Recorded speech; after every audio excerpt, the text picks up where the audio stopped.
मंडळातील सहकारी आमच्या पेडेगंबे गावचे सरपंच आपले सुपुत्र आमदार सुनीलराव शिंदे, माजी आमदार सुभाषराव बने, माजी आमदार संजयराव कदम, आमचे संगमेश्वर चिपळूणचे विधानसभेचे क्षेत्रप्रमुख श्री सुरेशराव कदम, जिल्हा परिषदेचे माजी अध्यक्ष विक्रांत जाधव, आमच्या महिला आघाडीच्या प्रमुख अरुणाताई आंबरे, आमचे वरुणजी देसाई, मिलिंदजी नार्वेकर आणि मोठ्या संख्येने उपस्थित असलेल्या पत्रकार आणि बांधवांनो, भगिनींनो आणि सहकारी मित्रांनो,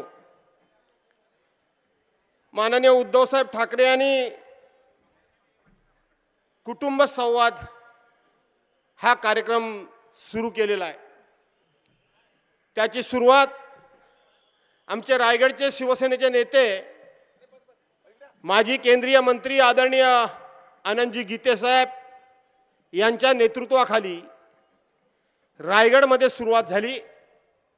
1 आणि 2 तारखेला त्या रायगडमध्ये मित्रांनो, ज्या रायगडमधले शिवसेनेचे 3 आमदार हे मिंदे गटामध्ये गेले, ज्या रायगडमध्ये आदरणीय शरदचंद्रजी पवार साहेब यांच्या पक्षाचा एकमेव खासदार, तो खासदार सुद्धा त्या भारतीय जनता पार्टीला जाऊन मिळाला। आपल्याला आश्चर्य वाटेल की त्या रायगडमध्ये आज कोणीही आमदार नाही, कोणी खासदार नाही, पण त्या रायगडमध्ये अशा पद्धतीची जी एक संतापाची लाट उसळली आहे, अशा प्रकारच्या जनतेचा उद्धव बाळासाहेब ठाकरे यांना पाठिंब्याचा जनसागर उसळला आहे की 2 दिवसामध्ये, म्हणजे एका जिल्ह्यामध्ये एक सभा घेणं अवघड असतं, पण 2 जिल्ह्यामध्ये त्या ठिकाणी लाखाच्या 6 सभा माननीय उद्धवसाहेब ठाकरेंच्या झाल्या। काय संदेश मिळतो यातून आपल्याला? काय विचार आपल्या सर्वांच्या समोर येतो? आज उद्धव साहेबांच्याकडे आपण सर्वांना देण्यासारखं काय आहे? उद्धव साहेबांच्याकडे आपल्याला देण्यासारखं आज काही नाहीये। उद्धव साहेब सांगतात की आज माझ्याकडे काही देण्यासारखं नाही। या भारतीय जनता पार्टीनं ज्या भारतीय जनता पार्टीवर 35-40 वर्ष शिवसेनेने प्रामाणिकपणे संसार केला, मी कधीच ज्या ठिकाणी राहतो तिथल्या कुठल्याच पक्षाच्या लोकांना अनादराने कधीच बोलत नाही। मला भारतीय जनता पार्टीचे काही लोक या ठिकाणी भाषण ऐकायला आले असतील, त्यांना सुद्धा मला आजच्या निमित्ताने एक प्रश्न विचारायचा आहे। आठवा तो काळ आठवा। मी ज्या वेळेला शिवसेनेचा तालुका प्रमुख या भागातला झालो, त्यावेळेला काँग्रेसच्या ग्राम पातळीच्या ग्रामपंचायत सदस्यापासून दिल्लीच्या पंतप्रधानापर्यंत काँग्रेसची सत्ता होती। त्यावेळेला मी आणि माझ्या बरोबरचे असलेले असे अनेक शिवसैनिक 1 पाऊल जमिनीवर, 1 पाऊल कोर्टात, 1 पाऊल पोलीस स्टेशनला, असे दिवस आम्ही त्या काळामध्ये काढत होतो। आणि त्यावेळेला जर कधी शिवसेनेची एखादी सभा झाली तर त्या सभेच्या वेळेला तुमची आणि आमची युती आहे, शिवसेना भाजपाची युती आहे, आणि युती आहे म्हणून तुमच्या बरोबर आमचा झेंडा लागला पाहिजे असा तुमचा आग्रह असायचा। इथं माझ्या उजव्या बाजूला आता इथं कुठेतरी राजू भागवत होते। या राजू भागवतानाच मी भारतीय जनता पार्टीच्या नेत्यांच्याकडे पाठवायचो आणि सांगायचो, जाऊन त्यांच्या कार्यालयातून 2 झेंडे घेऊन या। भाजपाकडे जे झेंडे आणायला राजू भागवत जायचे आणि भाजपाच्याकडे एकही झेंडा नव्हता, परंतु युती होती म्हणून झेंड्याचा आग्रह तुमचा असायचा। याच राजू भागवतांना आम्ही बाजारपेठेतल्या दुकानात पाठवत असू आणि सांगत असू, जाऊन त्यांचा आमचा प्युअर भगवा झेंडा आणि यांचा 2 रंगाचा झेंडा, हेच राजू भागवत तिथं जायचे, बाजारपेठेमध्ये तिथलं कापड आणायचे, यांचा झेंडा तयार करायचे। कार्यक्रम संपला की यांचा झेंडा तालुका प्रमुख म्हणून वैभव नाईक मला जपून ठेवायला लागायचा, का तर पुढच्या सभेमध्ये तो बांधता आला पाहिजे। अरे, ज्या पक्षाकडे साधा झेंडा नव्हता त्या पक्षाच्या एका नेत्याला दिल्लीची पंतप्रधान पदाची गादी देण्याचं काम जर कोणी केलं असेल तर ते हिंदू हृदय सम्राट शिवसेना प्रमुख मान्य बाळासाहेब ठाकरे यांनी केलं। बाळासाहेब ठाकरे यांनी केलं.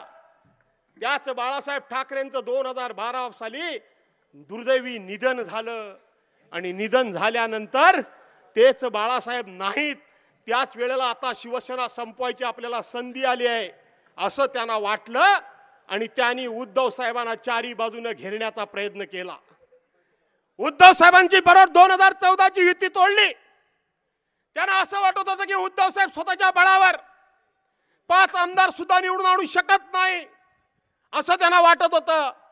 अख्खी दिल्लीची सत्ता, ज्या ज्या राज्यामध्ये जे जे मुख्यमंत्री असतील त्यांची सगळी सत्ता ही त्यावेळेला महाराष्ट्रामध्ये एकट्या उद्धव साहेबांच्या विरोधात उतरली होती, एकट्या उद्धव साहेबांच्या विरोधात उतरली होती.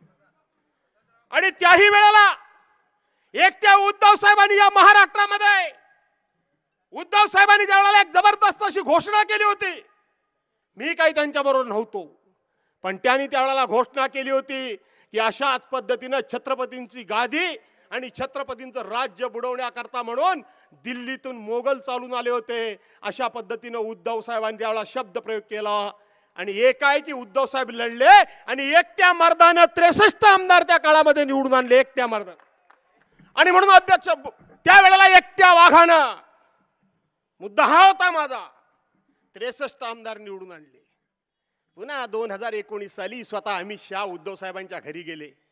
या देशामधला असा एक साक्षीदार दाखवा, एक साक्षीदार की उद्धव साहेबांची युती तोडल्यानंतर उद्धव साहेब हे भाजपाच्या घरामध्ये गेले आणि मला बरोबर घ्या म्हणून म्हणाले, असा एक साक्षीदार दाखवा. पण असा जगातला जग साक्षीदार आहे की उद्धव साहेबांच्या घरामध्ये त्यावेळेला अमित शहा गेले, भारतीय जनता पार्टीचे नेते उद्धव साहेबांच्या घरी गेले. बांधवांनो भगिनीनो, आज पुन्हा एकदा आपला पक्ष तोडण्याचं काम झालंय.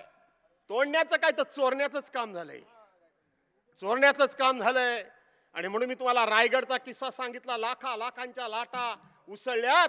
काल दिवसभर आम्ही त्या ठिकाणी सिंधुदुर्गामध्ये होतो. आता आम्ही रत्नागिरीकडून आलो. काय सांगावं काय कळत नाहीये. जशी शिवसेना संपवण्याची स्वप्न आणि कूटनीती हे आखतायत, त्या ठिकाणी तुमच्यासारख्या समाजातली सामान्य माणसं अशी हजारोंच्या संख्येने उभी राहून उद्धव साहेबांना सांगतायत, उद्धव साहेब तुम्ही एकटे नाही तर आम्ही तुमच्या बरोबर सगळे आहोत. ही साक्ष तुम्ही सगळी तुमची उपस्थिती देते आहे, ही साक्ष तुमची सगळ्यांची उपस्थिती देते. आणि म्हणून उद्धव साहेबांना ट्रेननी जायचं आहे, वेळ आहे मला कल्पना आहे, तरी सुद्धा मी बऱ्याच ठिकाणी बोललोय, मी जास्त बोलणार नाही. परंतु मला तुम्हाला या ठिकाणी एक गोष्ट सांगायची आहे. आज उद्धव साहेब या ठिकाणी आलेत. किती जणांना नवीन पिढीला आहे मला माहित नाही, माझ्या पिढीतली माणसं वरिशी इथं आहेत, परंतु नवीन पिढीला हे माहित नसेल की हे चिपळूण म्हणजे उद्धव साहेबांचा आजोळ आहे. वहिनी, हे चिपळूण म्हणजे उद्धव साहेबांचा आजोळ आहे. तुमचं घर इथं बाजूला पिंपलीमध्ये आहे. 1994 साली मला वाटतं मासाहेब 1994 साली आल्या होत्या. 12 नोव्हेंबर 1994 मला तारीख आठवतीये. आणि त्यावेळेला त्या माझ्या घरी आल्या होत्या. त्यावेळेला एकदा त्या तिकडे जाऊन आल्या आणि त्यावेळेला त्या म्हणाल्या, भास्कर इथं माझं माहेर आहे. मी ज्या वेळेला कधी होता मासाहेबांना भेटायला जायचो तेव्हा त्या म्हणायच्या की मासाहेब म्हणायच्या माझ्या माहेरचा माणूस आला. आज उद्धव साहेब आजोळामध्ये आलेत, आजोळामध्ये आलेत. त्यांचे तुम्ही नात्यानं मामा असाल, मामी सगळे, केवळ वैद्य कुटुंब नाही, कारण ते सगळ्यांना कोण ठराविक म्हणजे माझा कुटुंब मानत नाही. तर जो शिवसैनिक आहे तो माझा कुटुंबातला सदस्य आहे असं ते मानतात. आणि म्हणून कोणी मामा असेल, कोणी मामी असेल, कोणी आजोबा असेल, कोणी आजी असेल, कोणी मामे भाऊ असेल, कोणी आते भाऊ असेल, कारण ते चिपळूणचे आपल्या नातू आहेत, चिपळूणचे साहेबांचे सुपुत्र आहेत. आपल्या सर्वांची इतर जिल्ह्यातल्या किंवा राज्यातल्या इतर तालुक्यांपेक्षा आपली सर्वांची जबाबदारी जास्त आहे. त्यांच्या पाठीमागे उभं राहणं आहे ना, मान्य आहे तुम्हाला? त्यांच्या पाठीशी उभं राहणं जबाबदारी आपली आहे. आणि म्हणून अख्खा महाराष्ट्र त्यांच्या पाठीशी उभं राहतंय. त्यांनी संवाद यात्रा, कुटुंब संवाद यात्रा सुरू केलेली आहे. अभिनव असा उपक्रम आहे, ते संपूर्ण महाराष्ट्रामध्ये फिरणार आहे. उद्धव साहेब काय या ठिकाणी बोलावं की न बोलावं या मनस्थितीमध्ये मी होतो, परंतु बोललं पाहिजे. रत्नागिरीमध्ये तिथला उमेदवार लवकरच आपण जाहीर करा असा मी आग्रह धरला. त्याच पद्धतीने चिपळूणच्या बाबतीत सुद्धा तुम्हाला स्पष्टपणे निर्णय घ्यायला हवा, कारण आपली युती आघाडी आहे. आघाडीमधले जे म्हणून कोण सोडून गेले असतील, आज काँग्रेसमधून कोण गेले नाहीत, उद्या जातील की नाही मला माहित नाही, पण राष्ट्रवादीचे पवार साहेबांच्या बाजूचे काही लोक गेलेत, तसे आपल्या बाजूचे गेलेत. आपला महाविकास आघाडीचा निर्णय आहे की जे आपल्याला सोडून गेले त्यांना पराभूत करायचं म्हणजे करायचं, हा आपल्या सर्वांचा निर्धार आहे. मला माहित आहे इथले आमदार शेखर निकम, बरीच चर्चा वेगवेगळी सुरू आहे, पण आजचाच दिवस आहे की काही गोष्टींचा खुलासा या ठिकाणी करणं गरजेचं आहे. का गेले का शेखर निकम? शेखर निकम गेले का? शेखर निकमांना काय कमी पडलं? शेखर निकमांना कुणी काय कमी केलं? शेखर निकम जर आज गेले नसते तर शेखर निकम किमान शिवसेना आणि राष्ट्रवादीच्या एकत्रित, काँग्रेसच्या एकत्रित मतामुळं 1.25 लाखानं तरी निवडून आले असते. 1.25 लाख मतांनी निवडून आले असते, कारण माणूस गोड बोलया. बरोबर आहे का नाही? माणूस गोड बोलया. काही जणांना शिवसेना कशी उभी राहिली, चिपळूण तालुक्यामध्ये किती रक्ताचे पाठ गेलेत हे कोणाला माहित सुद्धा नाही. मी राष्ट्रवादीचा आमदार आणि 28 केसेस शिवसेनेच्या माझ्या अंगावर, लाल दिव्याची गाडी न्यायची, कोर्टाच्या बाहेर उभं राहायचं आणि आत कोर्टात जायचं, इतिहास कोणाला माहित आहे? आपली आघाडी झाली, निवडणुकीनंतर आघाडी झाली. शेखर निकम अतिशय गोड बोलणारे, माझे आणि त्यांच्या अतिशय सौदार्याचे, मैत्रीचे त्या ठिकाणी संबंध आहेत. माझी दुश्मनी कोणाकडे नाही, पण मी गीता मानतो, मी गीता वाचतो आणि गीतेच्या संदेशाप्रमाणे मी वागतो. एकदा का लढाईला समोर उभा राहिल्यानंतर तो भाव आहे, मामा आहे, काका आहे मला माहित नाही, घरी गेल्यानंतर बघेन. मैदानात त्याला जर मी मारला नाही तर तो मला मारणारच आहे आणि म्हणून मला त्याला मारावाच लागेल. ह्या उद्देशाने मी नेहमी लढत असतो, मी या उद्देशाने लढत असतो. आणि म्हणून या शेखर निकमानी अतिशय गोड बोलूपणे सगळ्या शिवसेनेला गुंडळून टाकलं. वैभव आमच्याकडच्या शिवसेना वेगळी नाही, राष्ट्रवादी वेगळी, हा विषयच राहिला नाही. माझा जीव तळमळत होता. आजही सांगतो आघाडी आहे म्हणून, जे सत्य ते सत्य, सत्य सांगायला काय घाबरायचं.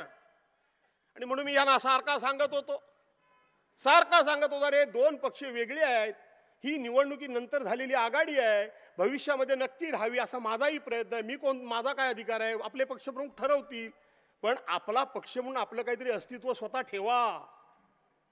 कोणी ऐकण्याच्या मनस्थितीत नाही. संजय पवार सगळे वाहत गेले होते.